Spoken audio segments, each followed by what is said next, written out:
നമസ്കാരം. ഹെർബൽ വണ്ടേഴ്സിലേക്ക് എല്ലാവർക്കും സ്വാഗതം. ഞാൻ ഡോക്ടർ ലക്ഷ്മി മോഹൻ. ഇന്ന് നമ്മൾ ഫെർട്ടിലിറ്റി റിലേറ്റഡ് ആയിട്ടുള്ള ഒരു ടോപ്പിക്കാണ് കവർ ചെയ്യുന്നത്. ഓവുലേഷൻ എന്താണ് ഇതും ഫെർട്ടിലിറ്റിയും തമ്മിലുള്ള ബന്ധം, ഓവുലേഷൻ എങ്ങനെ തിരിച്ചറിയാം എന്നിങ്ങനെയുള്ള കാര്യങ്ങളാണ് നമ്മൾ ഇന്ന് ഈ ഒരു എപ്പിസോഡിൽ ചർച്ച ചെയ്യുന്നത്. ഫെർട്ടിലിറ്റി അല്ലെങ്കിൽ കൺസീവ് ആകാൻ ആഗ്രഹിക്കുന്നവർ ഏറ്റവും ആദ്യം തന്നെ അറിഞ്ഞിരിക്കേണ്ട ഒരു വേർഡാണ് ഓവുലേഷൻ എന്നുള്ളത്. ഓവുലേഷൻ എന്ന് പറഞ്ഞാൽ നമ്മളുടെ യൂട്രസിന് രണ്ട് കൈകൾ പോലെ ഈ ചിത്രത്തിൽ കാണുന്നുണ്ടല്ലോ, ഇതിൻ്റെ അഗ്രഭാഗത്തായി കുറേയധികം എഗ്സ് കാണുന്നുണ്ടല്ലോ, ആ ഒരു ഭാഗമാണ്, ആ ഏരിയയാണ് ഓവറി എന്ന് പറയുന്നത്. ഒരു സ്ത്രീക്ക് 2 ഓവറീസ് ഉണ്ട്. ഇതിൽ ഏതെങ്കിലും ഒരു ഓവറി ആയിരിക്കും എഗ്ഗ് റിലീസ് ചെയ്യുക.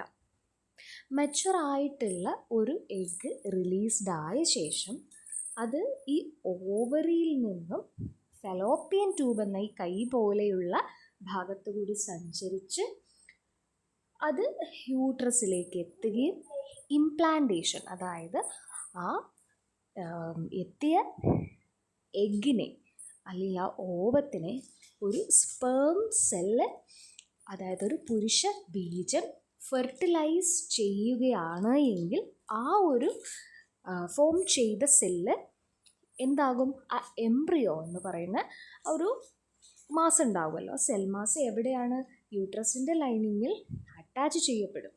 ആ അറ്റാച്ച് ചെയ്യപ്പെടുന്നതിനാണ് ഇംപ്ലാന്റേഷൻ എന്ന് പറയുന്നത്. അപ്പോൾ ഇത്രയും സംഭവിച്ചാൽ മാത്രമാണ് അതൊരു കുഞ്ഞായി രൂപാന്തരപ്പെടുക. മിക്കവാറും ഫലോപ്പിയൻ ട്യൂബിൽ നിന്ന് യൂട്രസിലേക്കുള്ള ഒരു ഓവത്തിൻ്റെ സഞ്ചാരപാതയിൽ തന്നെ ആയിരിക്കും ഈ ഓവവും സ്പേമും തമ്മിലുള്ള മിക്സിങ് നടക്കുന്നത്, അല്ലെങ്കിൽ അവരുടെ ഫ്യൂഷൻ നടക്കുന്നത്. അപ്പോൾ ഈ ഓവുലേഷൻ എന്നാണ് എന്നറിഞ്ഞാൽ മാത്രമാണ് ഒരു ശാരീരിക ബന്ധം ഒരു കുഞ്ഞിലേക്ക് എത്തുകയുള്ളൂ. അല്ലാത്ത പക്ഷം, ഓവുലേഷൻ നടക്കാത്ത പക്ഷം ഈ ഓവമും സ്പേമുമായിട്ടുള്ള ഫ്യൂഷൻ നടക്കാതിരിക്കുകയും ആ സമയത്ത് റിലീസ്ഡ് ആയ ഓവം യൂട്രസിൽ വന്ന് അത് വെയിറ്റ് ചെയ്ത് അത് ഒരു കുഞ്ഞായി രൂപാന്തരപ്പെട്ടില്ല, അപ്പോൾ അത് ഡീജനറേറ്റ് ചെയ്ത് യൂട്രസിൻ്റെ ലൈനിങ്ങിനോട് കൂടി തന്നെ പുറന്തള്ളപ്പെടുന്നതാണ് മെൻസ്ട്രുവേഷൻ അഥവാ പീരിയഡ്സ് എന്ന് പറയുന്നത്. അപ്പോൾ ഈ ഓവുലേഷനാണ് ട്രൈയിങ് ടു കൺസീവ് ആയിട്ടുള്ള ആളുകൾ വളരെയധികം ശ്രദ്ധിക്കേണ്ട ഒരു കാര്യം. ഓവുലേഷനിൽ തന്നെ നമുക്ക് പല ഫേസസ് മനസ്സിലാക്കേണ്ടതുണ്ട്. ഓവുലേഷൻ പറയുമ്പം മെൻസ്ട്രുവൽ ഫേസ് എന്ന് പറഞ്ഞു കഴിഞ്ഞാൽ യൂട്രസിൻ്റെ ലൈനിങ് ഈ പറയപ്പെടുന്ന ഓവം സെല്ല് നമ്മൾക്ക് ഫ്യൂഷനൊന്നും നടന്നില്ല, അത് പുറന്തള്ളപ്പെടുകയാണ്. അപ്പോൾ ആ ഒരു എല്ലാ പ്രോഡക്ട്സും, കൺസെപ്ഷൻ നടക്കാത്ത പ്രോഡക്ട്സ് എല്ലാം കൂടി യൂട്രസിന് വെളിയിലേക്ക് പോകുന്നതാണ് മെൻസ്ട്രുവൽ ഫേസ്. മെൻസ്ട്രുവൽ ഫേസ് കഴിഞ്ഞ സമയത്ത് ഓരോ ഓവത്തിൻ്റെ ഉള്ളിൽ ഫോളിക്കുലർ ഫേസ് നടക്കുന്നുണ്ട്. അതിലുള്ള ചെറിയ ചെറിയ ഓവം സെല്ലുകൾ മച്ചുറാവാൻ തുടങ്ങും. ആ മച്ചുറാവുന്നതിൽ ഒരു ഓവം അതിൻ്റെ പ്രായപൂർത്തിയെത്തി അത് റിലീസ് ആവും. അത് ഓവുലേഷൻ ഫേസ് ആയിരിക്കും. പിന്നെ ഫെർട്ടിലിറ്റി സ്റ്റേജാണ്. ഓവം അവിടെ റിലീസായി, അപ്പോൾ ഇനി ഫെർട്ടിലിറ്റി സ്റ്റേജാണ്. ആ ഓവത്തിന് സ്പേമുമായിട്ട് ഫ്യൂഷൻ നടക്കണം.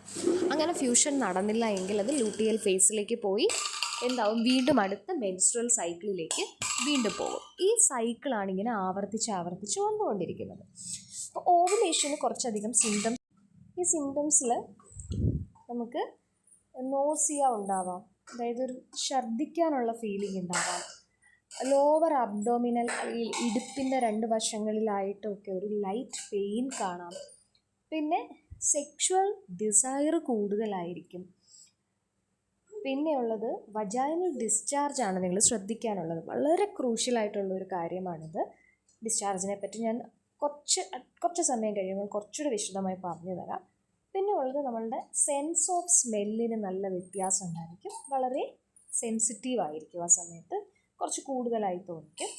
പിന്നെ സെർവിക്സ് ആണെങ്കിൽ അതിൻ്റെ സോഫ്റ്റൻഡ് അവസ്ഥയിലേക്ക് വരികയും വളരെ താഴേക്ക് ഇറങ്ങി നിൽക്കുകയും ചെയ്യും. സെർവിക്സിൻ്റെ ഇൻറ്റേർണൽ OS ഇറങ്ങി വരും. അപ്പോൾ അവിടെ ചെറുതായി ഒരു ചെറിയ സുഷിരം പോലെ അത് ഓപ്പൺ ആയിരിക്കും. ഗർഭാശയമുഖം തുറന്നിരിക്കുക എന്ന് പറയുന്നത്. പിന്നെ ചിലർക്ക് അനുഭവപ്പെടാൻ സാധിക്കും ബ്രസ്റ്റ് നിപ്പിൾസൊക്കെ സെൻസിറ്റീവ് ആയിരിക്കും, ടച്ച് ചെയ്യുമ്പോൾ സെൻസിറ്റീവ് ആയിരിക്കും. ചിലർക്ക് മൈനറായിട്ടുള്ള ബ്ലീഡിങ് ഡ്രോപ്പായിട്ട് ഒരു ചെറിയൊരു പിങ്കിഷ് ടിൻറ്റോട് കൂടി പോകുന്നത് കാണാൻ സാധിക്കും. അത് ഈ ഓവം റപ്ചറായി വരുന്നതിൻ്റെ ഭാഗമായിട്ടുണ്ടാകുന്നതാണ്. പിന്നെ തെർമോ റെഗുലേഷൻ നമ്മൾ നോക്കുകയാണെന്നുണ്ടെങ്കിൽ തെർമോമീറ്ററിൽ നമ്മൾ ഡെയിലി റീഡ് ചെയ്യുകയാണെങ്കിൽ ഓവുലേഷൻ നടക്കുന്ന സമയത്ത് ഈ ഒരു നമ്മുടെ ചൂട്, ശരീരത്തിൻ്റെ ഊഷ്മാവ് അല്പം കൂടുതലായിരിക്കും, 1-1.5 ഡിഗ്രി സെൽഷ്യസ് കൂടുതലായിരിക്കുന്നതായി കാണാൻ സാധിക്കും. ഇത്രയും കാര്യങ്ങൾ നമ്മളൊന്ന് ശ്രദ്ധിക്കണം, നോട്ട് ചെയ്യണം. ഈ ഒരു സമയത്തുള്ള ഹോർമോൺസിൻ്റെ ഇമ്പാക്റ്റ് കൊണ്ടാണ് ഈ സെർവിക്കൽ മ്യൂക്കസിന് പലതരത്തിലുള്ള ചേഞ്ചസ് നമുക്ക് കാണാൻ സാധിക്കുന്നത്. ഇതിൽ ഡ്രൈ ഫേസ് എന്ന് പറയുന്നത് നോൺ ഫെർട്ടൈൽ ആയിരിക്കും, അതായത് ക്രീമി ആയിട്ട് അത്ര സെർവിക്കൽ ഡിസ്ചാർജ് ഒന്നും ഉണ്ടാവില്ല, വളരെ ചെറുതായി മാത്രമേ ഉണ്ടാവുകയുള്ളൂ. അതാണ് ഡ്രൈ ഫേസ്. അത് ഫെർട്ടിലിറ്റി കാണിക്കുന്നില്ല.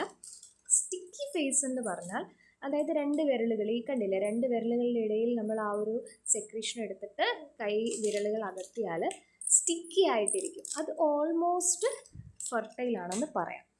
അപ്പോൾ നിയറിങ് ടു ഓവുലേഷൻ ആണെന്ന് നമുക്ക് പറയാൻ സാധിക്കും. ക്രീമി ഫേസ് എന്ന് പറയുമ്പോൾ അതും ഒരു സെമി ഫെർട്ടൈൽ ആണ്. വളരെ ക്ലിയർ ആയിട്ട് എഗ് വൈറ്റ് പോലുള്ള ഡിസ്ചാർജ് വരുന്നതാണ് എക്സ്ട്രീംലി ഫെർട്ടൈൽ എന്ന് പറയുന്നത്.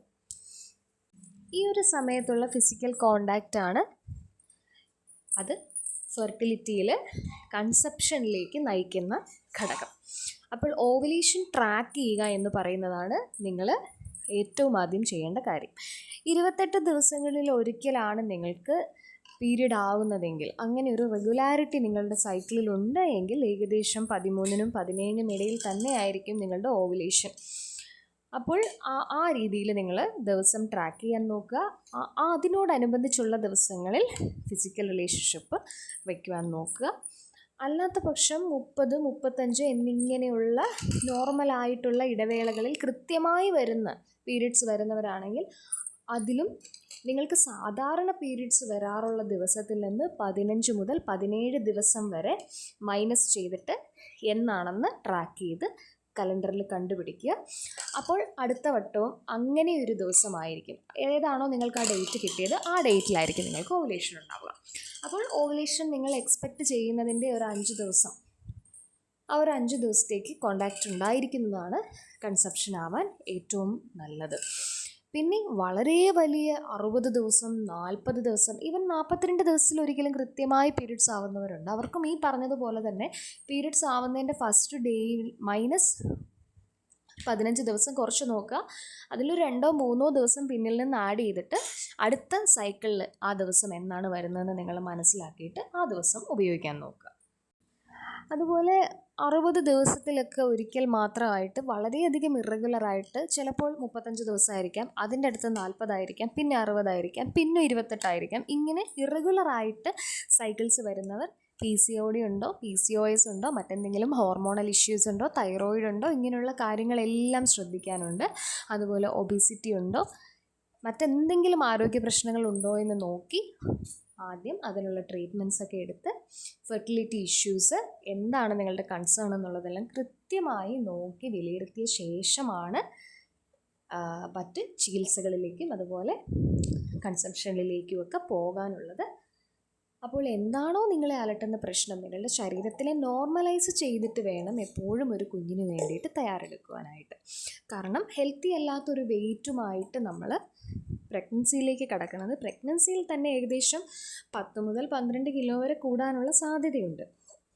അപ്പോൾ അത് നിങ്ങളുടെ BP കൂട്ടുവാനും അതുപോലെ ജെസ്റ്റേഷണൽ ഡയബറ്റിസ് ഉണ്ടാക്കുവാനും അങ്ങനെ പലതരത്തിലുള്ള പ്രശ്നങ്ങൾ, ഡയാസ്റ്റാസിസ് റെക്റ്റി എന്ന് പറയുന്ന അബ്ഡോമിനൽ മസിൽസിൻ്റെ പ്രശ്നങ്ങൾ ഉണ്ടാക്കുവാനും ഒക്കെ ചിലപ്പോൾ കാരണമായിരിക്കാം. പിന്നെ ഏജ് ഒരു ഫാക്ടറാണ്. ഇതെല്ലാം തന്നെ നിങ്ങൾ കണക്കിലെടുത്തിട്ട് വേണം കുഞ്ഞിന് വേണ്ടിയിട്ടുള്ള കാര്യങ്ങൾക്ക് മുന്നിട്ടിറങ്ങുവാൻ. അപ്പോൾ നമുക്ക് ആയുർവേദത്തിൽ വളരെ ഫലപ്രദമായ ചികിത്സകൾ അവൈലബിൾ ആണ്. അപ്പോൾ എന്തെങ്കിലും കൺസേൺ നിങ്ങൾക്കുണ്ട് എന്നുണ്ടെങ്കിൽ മെസ്സേജ് ചെയ്യാം. താഴെ ഡിസ്ക്രിപ്ഷനിൽ ഞാൻ എൻ്റെ നമ്പർ കൊടുക്കുന്നുണ്ട്. ഓൺലൈൻ കൺസൾട്ടേഷൻ ഉണ്ട്, അപ്പോയിൻമെൻറ്റ്സ് നിങ്ങൾക്ക് കളക്ട് ചെയ്യാം. എന്തെങ്കിലും സംശയങ്ങളുണ്ട് പറഞ്ഞതില്ലെങ്കിൽ താഴെ കമൻറ്റ് ചെയ്ത് ചോദിക്കാനും മടിക്കേണ്ട. വീണ്ടും കാണാം. നന്ദി.